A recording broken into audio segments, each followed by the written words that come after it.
Shoot, pagkagising ko. Bakit ganun? Mabantot pa rin yung kifi ko. Sinasabihan ata to na masamang spirito. Naalala ko na naman sinasabi ng lola ko. Tandaan mo lagi! Para hindi mga moy, lagyan mo ng tawas! Ikaw ba yung tinatawag nilang palalulu? Tigilan mo na yan dahil hindi bagay ang palalulu technique sa'yo. Hindi yan breathing technique ng pampatangkad, iho. Si Lola! Nagalola, ano nagawa mo? Shoot, ano yun?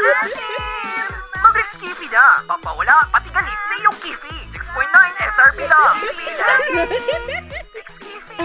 Lola, di ba sinabi mo na nakaraan may alam ka na pampawala ng masamang spirito sa Kifi? Kailangan ko yun kasi pampawala ng masangsang na amoy sa Kifi ko. Pag natatay ka, Apo, itaas mo lang ang kamay mo sa ulo mo at ituro mo kung kanino mo maipapasa ang baho ng iyong Kifi. Tama na, Lola! Natay pa rin naman ako sa pants ko eh!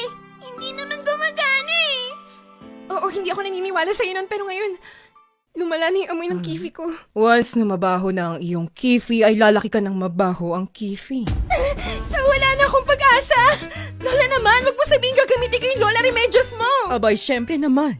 Pabaho ka pa lang, pabalik na ako, Iha. Eh, ba't yung Kifi mo tumatanda pa, Urong? Huwag mo sabihin ginamit mo si...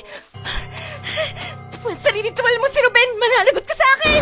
Ruben! Ba't niyo ako kinulong kay Kaira Magalulo dito sa loob? Hindi nga, Susan, na-miss ko na yung detachable. So mahilig ka pala sa mga supot? Lola naman!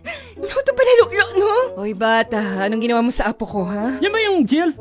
Idol ko yan! Eh, yan lang kasi libangon niya! At least hindi po sang nilalaro kung hindi saging lang. Wala ka kayang saging! Hi po. Sa wakas nakamit ko na yung harap-harapan yung pampatangkad ko. Wala na yung pag-asa po. Baby Cakes. Tama ka nga. I can't control my Otin-chan. Malamang, iklog lang yung meron ka ngayon, no? Taas naman ang pangarap mo. Mas gusto ko kasi yung hot mong lola na Jill kisa sa'yo.